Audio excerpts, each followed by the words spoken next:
Director for Alliance Healthcare Foundation, Elizabeth Dreiser.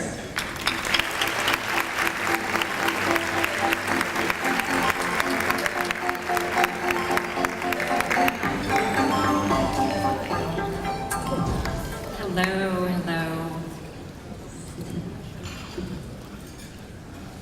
First, thank you. And on behalf of the Alliance Healthcare Foundation, which I would ask our staff and board members to please stand. We're pleased to be presenting Mauricio Lim Miller. Mauricio, I met him about 5 years ago, and he quickly changed my perspective. Thankfully, he's written that down now in a book called The Alternative. We'll be hearing from him momentarily, but first let me introduce you to him by way of his bio. Mauricio founded the Family Independence Initiative 17 years ago in 2001 to capture the stories and data which demonstrate that low-income families, when working together, have the capacity to help themselves and help one another towards sustained upward mobility. Now working independently on the Alternative Project, Mauricio seeks to utilize those proof points to challenge the negative stereotype that low-income families are takers from society. This project advocates for investing directly in families and group self-determined efforts, increasingly mobility and their contributions to society. In recognition of his unconventional approach to both generating economic mobility among low-income families, Mauricio was awarded a MacArthur Genius Fellowship in 2012. He was appointed by President Obama to the White House Council for Community Solutions. He is an Ashoka Fellow, a Prime Mover Fellow, and a Purpose Prize winner, among other awards. He was honored with an invitation to President Clinton's 1999 State of the Union address, has served on bank and philanthropic boards, and started small businesses. He's the author of The Alternative, with the subtitle of "Most of What You Believe About Poverty is Wrong." That certainly was what I learned, and I am, without further ado, pleased to announce and to welcome Mauricio Lim Miller to the stage.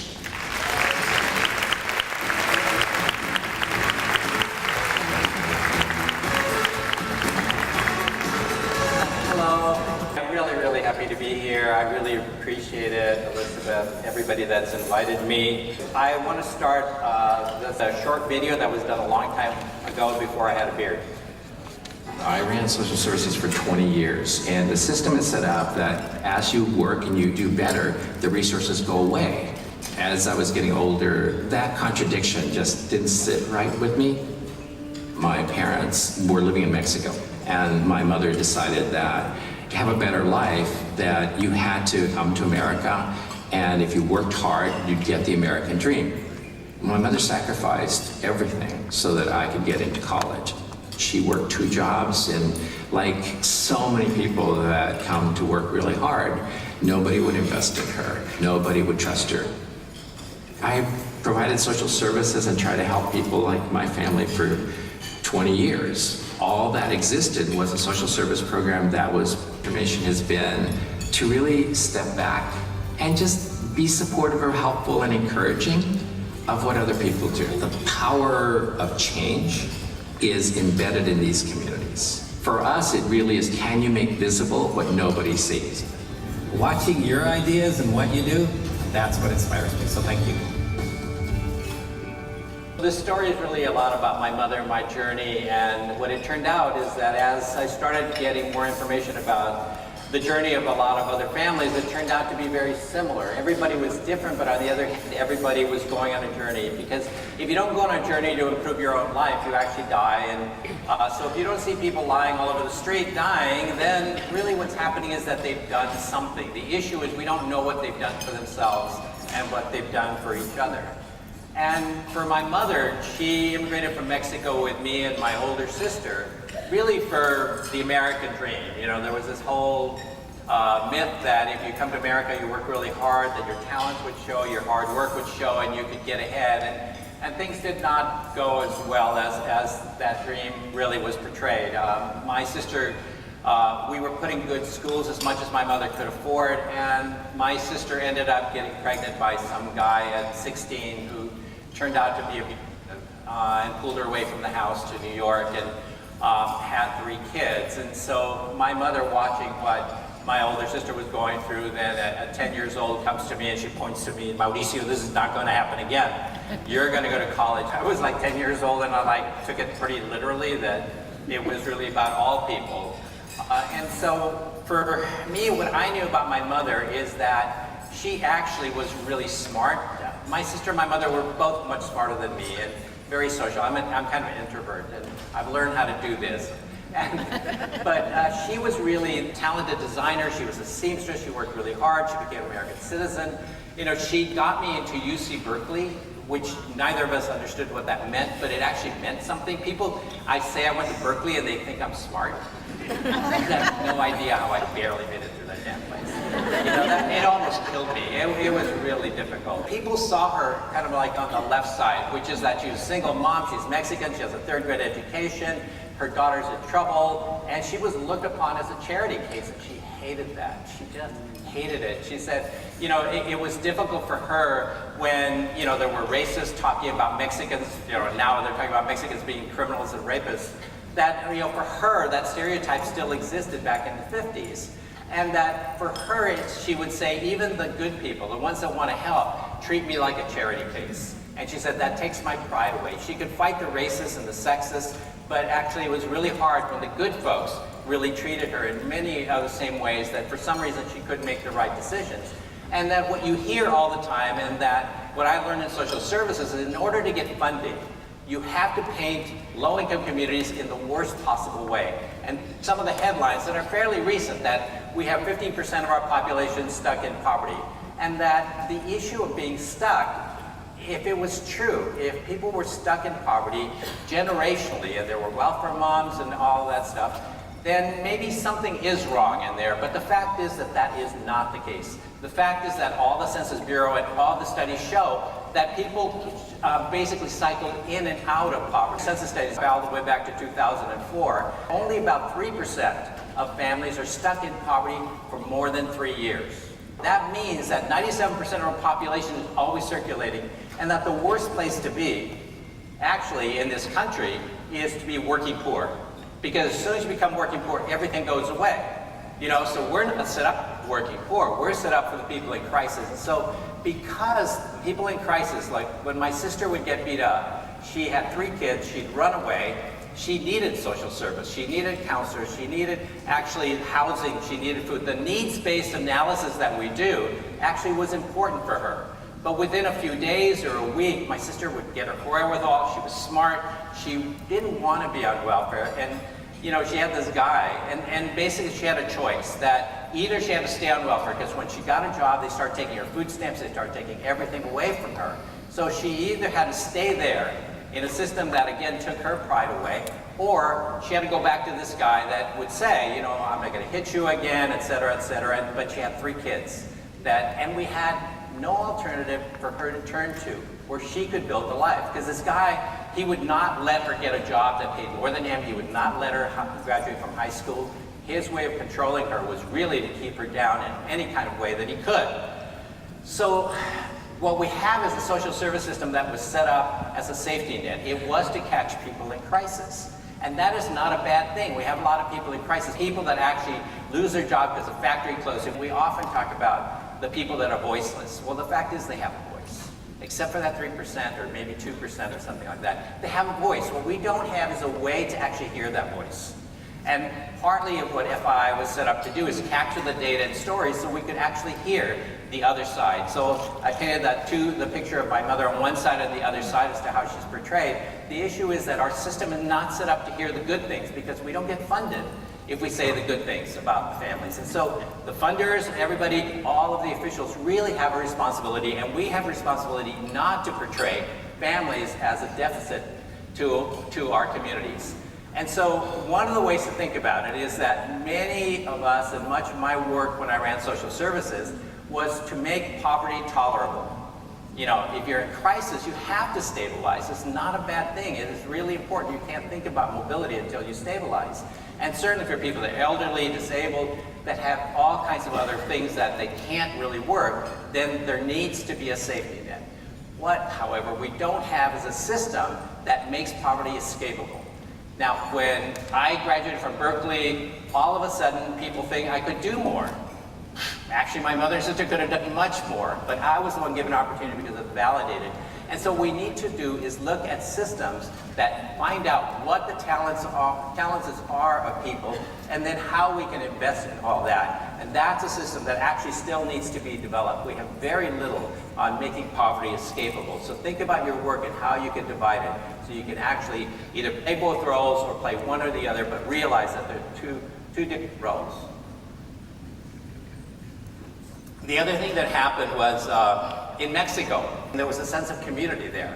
My mother, she moved to San Jose. There was not a big Latino community. She didn't have that same sense of community, and so she would talk about how she missed Uncle Carlos and how she actually needed some of the friends. This kind of sense of community is really important to be able to move and get ahead. You pick your friends and you learn and you help each other in that kind of way. So these little lines that you see, it shows that only about 3% stay under the poverty level. So people are moving up, and we don't notice how they do that, and we should. But the other thing is that they tend to follow one another. They don't do exactly the same thing, but if you see a group and actually everybody starts seeing their kids starting to buy a house or go to college or take some courses, this issue of peer and signaling, social signaling, actually plays a huge role in how change happens. The dilemma, I said, is that we get people, or they get themselves above poverty, and then their car breaks down, they get sick, they have to stay home, the plant closes, and then they fall back under. And that 15% isn't made of just families that just cycle in and out.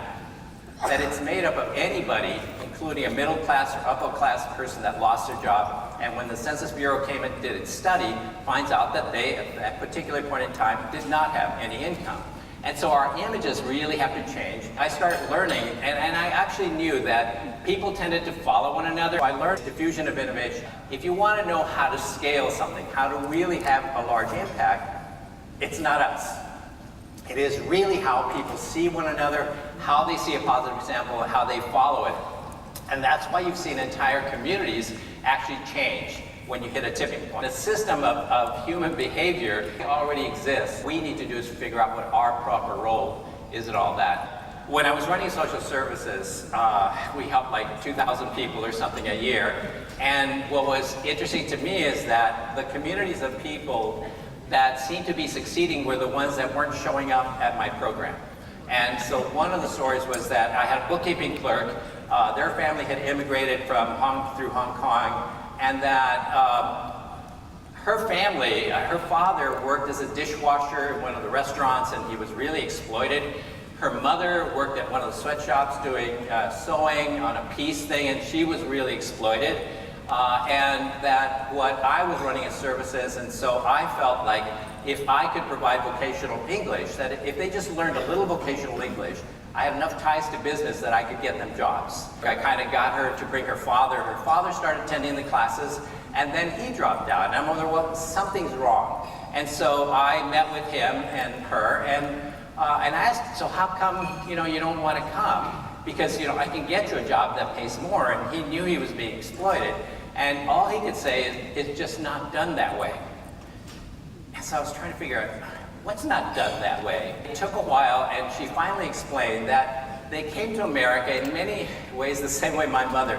They had already heard that people from communities before them had come to the United States, and that there was a path that was already lined out. You get exploited and you live in a tenement. Then what I saw in their pattern is that they met two other families that they could get along with, and they moved into a flat. And this is over a number of years, because she worked with me for 10 years. They then bought a house, saved and bought a house in the Sunset District, put an in-law unit and make money. Finally, then it was her turn to go to college. They didn't want to disrupt that path, and so they were following it. There are paths, and I had seen that time and time again, but it was not through my program. When I started at FII, we had a number of families that were refugees from the war in El Salvador. So they didn't come here like my bookkeeping clerks. They weren't immigrants with a lot of hope. They were actually still pretty traumatized by the war. They had no savings, and that what they were looking for is to go back to El Salvador because they kept sending all their money back as remittances back to El Salvador.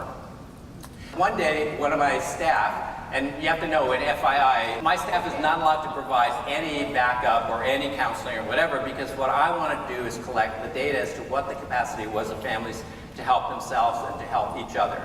And so what ended up happening is my staff came in and said, so Javier and Maria, which was kind of a non-distinct they were not risk takers or whatever, had run into a Spanish-speaking real estate agent and broker who promised them he could help them buy a house at the end of the block.